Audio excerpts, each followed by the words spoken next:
बोलिए क्वेश्चन 12 वाला क्या है? 12 वाला क्वेश्चन बोलिए।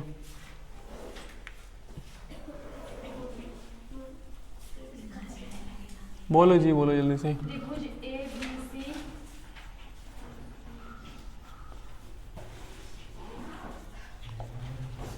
के शीर्षों के निर्देशांक इस शीर्षों के निर्देशांक क्रमशः -1, -3, -1, -3, -2 -1, -1, -2 एवं 5, -1, -1, 2 शीर्ष A व B से खींची गई शीर्ष ए व बी से माध्यिकाओं की लंबाई ज्ञात कीजिए।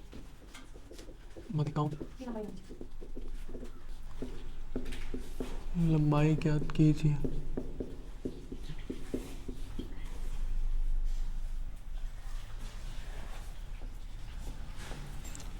माध्यिका समझते हो ना? माध्यिका किसी शीर्ष कोश के समभुजा के मध्य बिंदु को मिलाने वाली रेखाखंड होती है। कह रहा है कि त्रिभुज एबीसी बनाते हैं।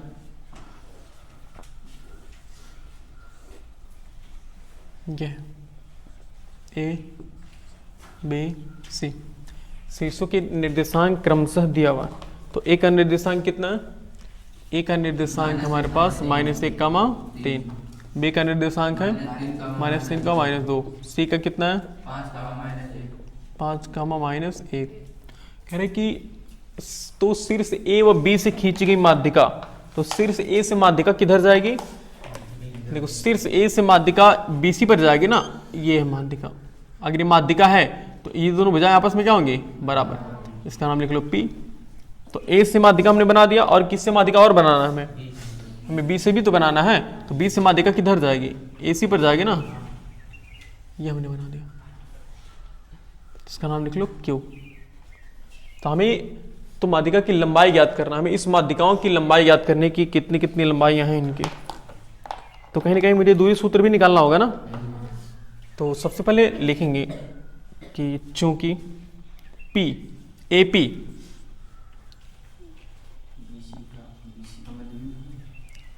चूंकि एपी त्रिभुज किसका? एबीसी की माध्यिका है ना, एबीसी की माध्यिका है, अतः जब एपी त्रिभुज एबीसी का माध्यिका है, मतलब पी क्या मध्य बिंदु होगा ना, तो वहां से सीपी किसके बराबर होगा? सीपी बराबर पीबी का होगा ना, तथा पी मध्य बिंदु होगा। पी कौन सा बिंदु होगा? मध्य बिंदु होगा। और जब पी मध्य बिंदु है तो क्या हम मध्य बिंदु का निर्देशांक निकाल सकते हैं? उसके लिए हमें क्या करना पड़ेगा? उसके लिए जो हमें हमारे पास सी है जिसका निर्देशांक 5, -1 है, इसको हम क्या मान लेंगे? x1, y1। और जो हमारे पास b है जिसका निर्देशांक है -3, -2, इसको हम क्या मानेंगे? x2, y2 मानेंगे। बिंदु P का निर्देशांक, बिंदु P का निर्देशांक कितना होगा जरा? ये तो x1 + x2/2 हो जाएगा ना। बिंदु P का निर्देशांक देखो, ये जब मध्य बिंदु है यहाँ पर मध्य बिंदु वाला सूत्र काम करेगा ना। नहीं, x1 + x2/2, y1 + y2/2, x1 + x2/2, y1 + y2/2। Okay, तो x1 कितना है बताइए जरा?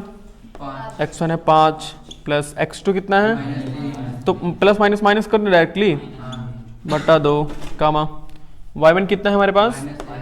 -1, और y2 कितना है? -2/2।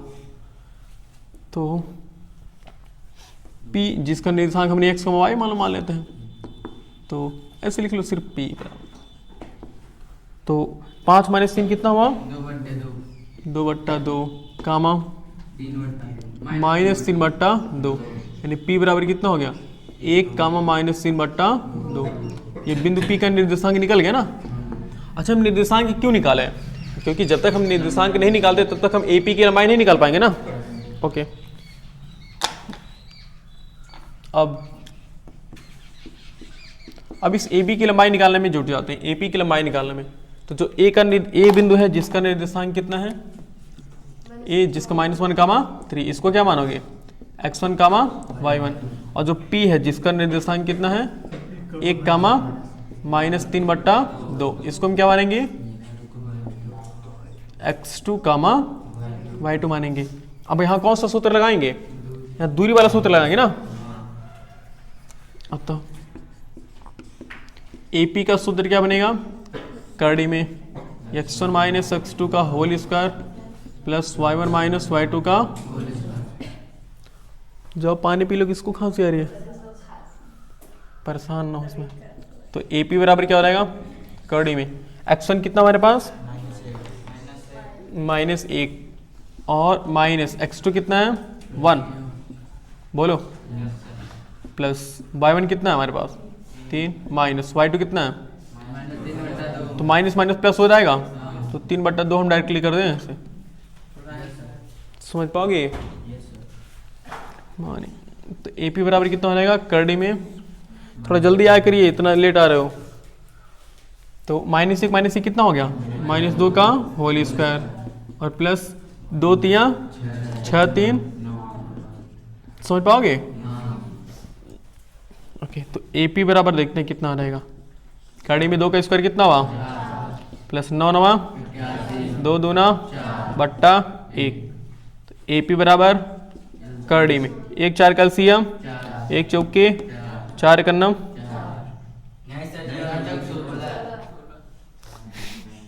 1 चौके 4 4 चौके 16 4 कन्नम 1 गुणे 81। तो AP बराबर कितना हो जाएगा, 81 16 कितना होता है 97/4। 4 मुझे लग रहा है बाहर निकल जाएगा, ये 97 आएगा जी, 6 7 8 9, बड़ा अजीब आंसर आएगा। तो AP बराबर क्या हो गया, करड़ी में 97 और ये 4 बाहर निकल गए ना, तो 2 इतना क्या, इतना मात्रक होगा ना, मात्रक इकाई जो भी है ये होगा। तो माध्यिका की लंबाई माध्यिका AP की लंबाई कितना निकल गई, करड़ी में 97 है जी, 92 थोड़ी है, करड़ी में 97/2 मात्रक। अब इसी तरह से हम किसका मान निकालेंगे, BQ का निकालेंगे ना, मतलब जितना बड़ा हमने ये लगाया ना सेम उतना ही बड़ा किसके लिए जाएगा, BQ के लिए भी जाएगा, समझ रहे हो। तो ये वाला घर करके लाओगे, एकदम सेम ऐसे ही लगाना, तो एक नोट कर लो, बाकी दूसरा घर से लगा के लाना।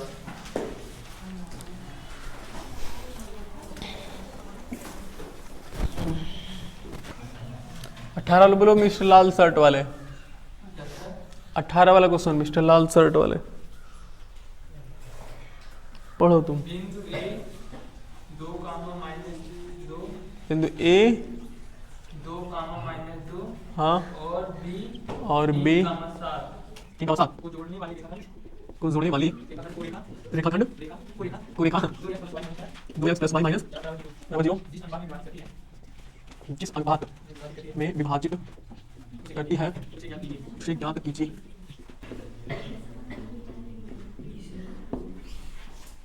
देखो नहीं, ये वाला क्वेश्चन थोड़ा सा अलग है, एकदम ध्यान दो यहाँ पर।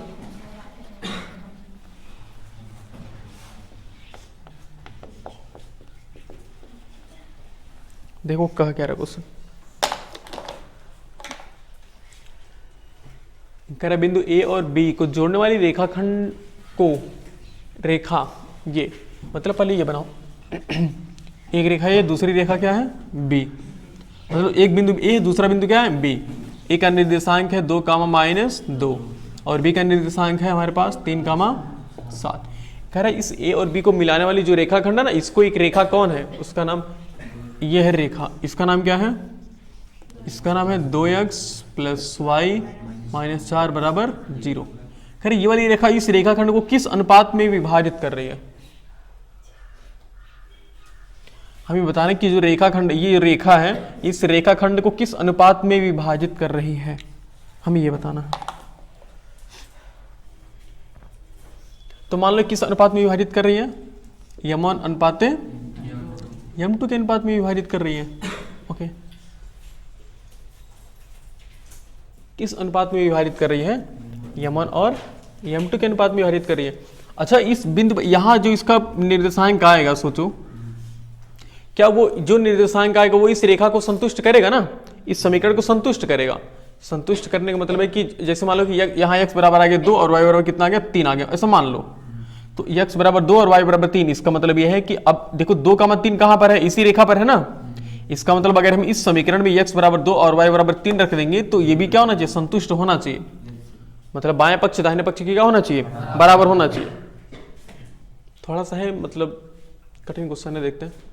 तो हमने पहले मान लो कि माना रेखाखंड AB को m1 अनुपात m2 में विभाजित करती है। ओके, माना रेखाखंड AB को m1 और m2 के अनुपात में विभाजित करती है। उसके बाद m2 को किस बिंदु पर विभाजित करती है, m1 और m2 रेखाखंड AB को एक बिंदु भी लिख लेता है। m1 AB रेखाखंड AB को बिंदु P पर m1 अनुपात m2 के अनुपात में विभाजित करती है, समझा रहे हैं इसका मतलब क्या है।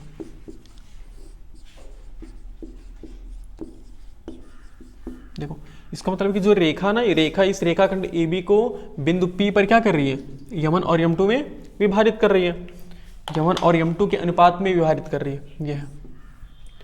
तो अब क्या करोगे, अगर हमें इस बिंदु P का निर्देशांक निकालना है उसके लिए हमें क्या करना पड़ेगा, इसको x1 y1 इसको x2 y2 मानना पड़ेगा।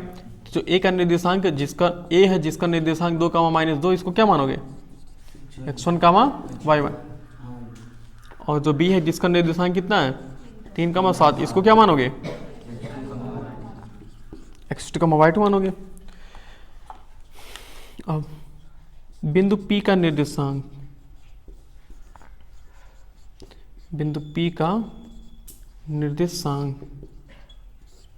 बराबर क्या होगा, सूत्र क्या होगा, m1x2 प्लस m2x1 अपान m1 प्लस m2 कामा m1y2 प्लस m2y1 बटा। ओके, तो m1 कितना, अब सबका मान रखते हैं। m1 कितना है नहीं पता, m1 तो भी नहीं पता है। x2 कितना है, m2 इंटू x1 कितना है 2 है ना, m1 प्लस m2 कामा m1 y2 m1 तो नहीं पता है, y2 कितना 7 प्लस m2 भी नहीं पता है, y1 कितना है -2 बटा m1 प्लस m2। एक बार और लास्ट में, तो ये हो रहेगा 3m1 प्लस 2m2 बटा m1 प्लस m2। इक्यावन यहाँ होगा ना, तब ब्रैकेट लगाएंगे तो ये क्या होगा 7m1 माइनस 2m2 हो जाएगा ना, और बटा कितना m1 प्लस m2, ये हो गया। ये किसका निर्देशांक निकला है, बिंदु P का निर्देशांक ना। अब देखो, अब बिंदु P कहाँ स्थित है, बिंदु P इस रेखा पर स्थित है ना, लेकिन चूंकि यही मेन इस अगर देखा जाए इस क्वेश्चन का मेन पार्ट यहीं पर है, क्योंकि बिंदु P रेखा 2x प्लस y माइनस 4 बराबर 0 पर स्थित है।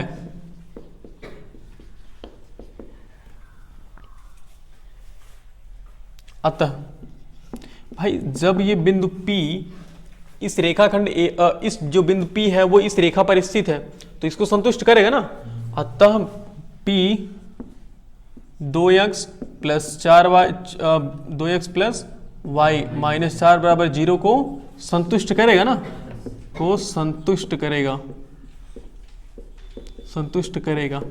अतः आप क्या करेंगे, जो P का निर्देशांक है उसमें जो x है, x बराबर क्या मानोगे, इसमें x बराबर ये है ना पूरा इतना बड़ा सा, x बराबर क्या है 3m1 प्लस 2m2 और बट्टा m1 प्लस m2, ये हम x मानेंगे।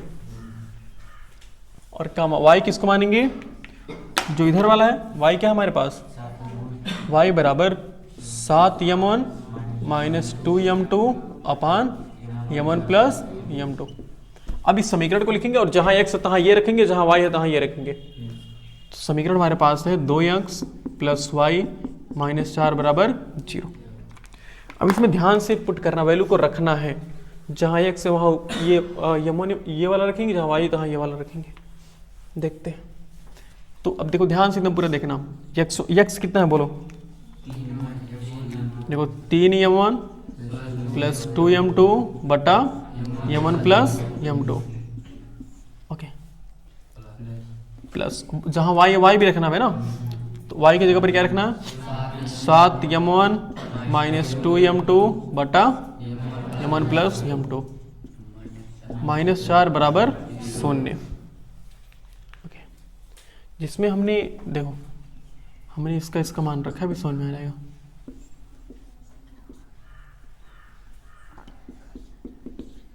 जितना ब्लू वाला भैया हमने मान रखा है ना, देखो अब क्या तुम्हारे पास क्या आइडिया, हमें m1 और m2 का अनुपात निकालना है। तो किसी भी तरीके से ना सब कट पिट जाएंगे, बस m1 बटा m2 बचेगा, m1 बटा m2 किसी के बराबर आएगा। उसके लिए क्या करेंगे बताओ? उसके लिए काम करते हैं, m1 m2 हम क्या कर लें? एलसीएम ले लें। बोलो, एलसीएम ले लो ना और आसानी से हो जाएगा। देखो थोड़ा यहाँ से ध्यान देना, क्योंकि क्वेश्चन अटपटा है कुछ। m1 प्लस m2 मैंने क्या कर लिया? एलसीएम ले लिया। देखो m1 प्लस m2 से m1 प्लस m2 कट गया ना, तो सिंपली यहाँ कुछ नहीं होगा, तो 2 से गुणा करा लो। 2 2 3 6m1 और प्लस 2 दूना 4m2। ओके, और फिर प्लस, अब इसकी बारी, m1 प्लस m2 से m1 प्लस m2 कट गया, तो यहाँ भी कितना होगा? 7m1 minus 2m2। Okay, minus 4। देखो बट्टे करोगे तो 1 गुड़ी m1 प्लस m2, तो m1 प्लस m2 आएगा ना, और m1 प्लस m2 से गुणा कराओगे ना यहाँ पे, तो 4 गुड़ी m1 प्लस m2 और बराबर कितना हुआ? बट्टा करके हम क्या कर लें? तिरे गुणा कराओगे ना, जब बट्टा करके तिरे गुणा कराओगे तो ये m1 प्लस m2 का इधर जाएगा तो क्या हो जाएगा? 0 हो जाएगा ना, क्योंकि इधर 0 से गुणा जब कराएंगे, जब हम 0 से गुणा कराएंगे तो पूरा 0 कर देगा। तो 0/1, यानी ये हो गया हमारे पास। अब थोड़ा हल भी करते चलते हैं। देखो 6m1 प्लस 7m1 कितना हुआ? 13m1 हुआ ना, 4m2 माइनस 2m2, अरे भाई प्लस 2m2 होगा, और माइनस 4 करना 4m1 plus minus minus 4m2 और बट्टा, नहीं बट्टा क्या, बराबर 0 हो गया ना। हमने 3 गुणा कराया तो 0 हो जाएगा। ओके, तो m1 को एक तरफ करो, m2 को बाईं तरफ कर, दाहिनी तरफ कर लो। तो 13m1 में से देखो, 13m1 में से अगर 4m1 घटाओगे कितना बचेगा? 9m1 बचेगा ना, और माइनस देखो 4m2 में से 2m2 घटाओगे तो माइनस 2m2 बचेगा, बराबर। ओके, अब 9m1 बराबर कितना हो गया? 2m2 हो गया। भाई इधर माइनस होता, उधर हमने भेज क्या हो जाएगा? प्लस हो जाएगा। तो अब m1 बट्टा m2 कर लो। देखो m2 यहाँ तो गुणे में था, तो अब 2 इधर बचा 2 बट्टा 9, समझ रहे हो ना। तो m1 अनुपात m2 कितना आ गया? इस तरह से हमें क्वेश्चन को सॉल्व करना था, समझ रहे हो। सबसे बेस्ट क्वेश्चन है, सबसे अच्छा क्वेश्चन। मतलब मैंने 4 इधर भेज दिए प्लस 4 इधर भेज दिए, कोई दिक्कत नहीं, आंसर सेम आएगा, आंसर सेम आएगा। नोट करिए वो।